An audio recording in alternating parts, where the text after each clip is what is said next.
पांजन जे विच में अकेलाइप ते याद माज़ी जा वर्क उथलाईंदे मेहड़ शहर जे नौजवान कलमकार सिंगार अली मंगणहार जा निकोर एहसास। केॾी न अजीब ॻाल्हि आहे, पांजन जे विच में वेही बि मां पाण खे अजनबी महसूस करियां थो।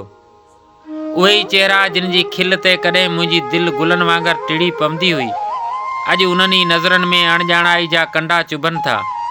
घर जो सहन बि साॻियो, भितनि ते लॻल तस्वीरूं बि साॻियूं, पर आवाज़ बदिलजी विया आहिनि।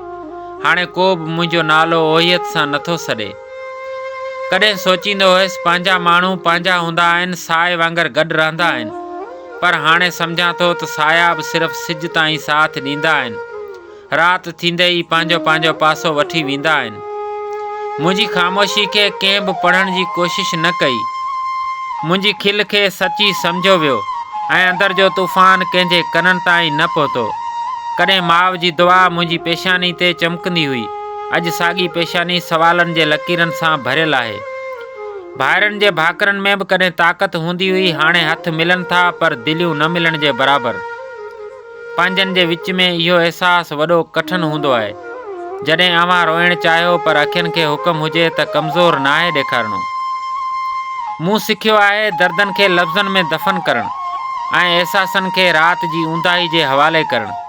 हर ॾींहुं हिकु नओं चहिरो ओढियां थो त जीअं को बि मुंहिंजे टुटण जो आवाज़ न ॿुधी सघे, पर सच इहो आहे त अंदर ई अंदर में हिकिड़ो शहर वीरान थी चुको आहे, जंहिंमें यादूं भॻल दरवाज़नि वांगुरु हवा सां टकराव खाइनि थियूं।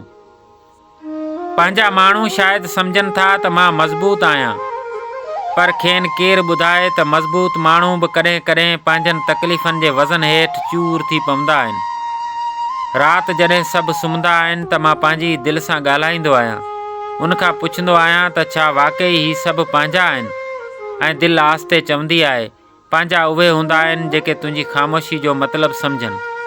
हाणे मां सिखियो आहे उमेदनि खे घटि रखणु ऐं पंहिंजनि खां घणो कुझु न घुरणु, छाकाणि त सभ खां वॾो दर्द परायनि खां न पर पंहिंजनि जी बेहसी खां मिलंदो आहे।